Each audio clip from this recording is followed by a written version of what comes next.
বন্ধুরা, ভাদ্র মাসের শেষ হতে চললো, কিন্তু এবছর এখনও পর্যন্ত আমরা তালের বড়া কিংবা তালের পিঠে কিচ্ছু খাইনি।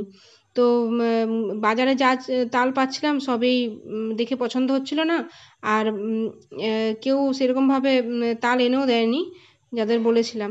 তো যাই হোক, এই তালটা আমি রাস্তায় আস্তে আস্তে আমার পায়ের কাছে পড়ে থাকতে দেখলাম। তো আমি এটা নিয়ে এলাম, এসে ভাবলাম আজকে একটাই তো তাল, তো বড়া বানানো যাক। তো এটা আমি বানালাম সমপরিমাণ সুজি, আটা আর চালের গুঁড়ো দিয়ে। ও তার সাথে লবণ এবং চিনি তো আগেই দিয়েছিলাম, আর দিয়েছিলাম কিছুটা মৌরি আর নারকেল কোড়া। তো খেতে একদম টেস্টটা হয়েছিল অবিকল মালপোয়ার মতন, এবং খুব ভালো ফুলে উঠেছিল এগুলো। তো বাসি খেতে আরও বেশি ভালো লাগছিল। তো যাই হোক, এবছর বর্ষায় প্রথম আমাদের তালের বড়া খাওয়া হলো। তো এর পরে পরে আপনারা আবার অনেক রকম তালের পিঠে রেসিপি দেখবেন। তাহলে সঙ্গে থাকবেন, আর সবাই সুস্থ থাকবেন, ভালো থাকবেন, আর সাবস্ক্রাইব করে দেবেন আমার চ্যানেলটি।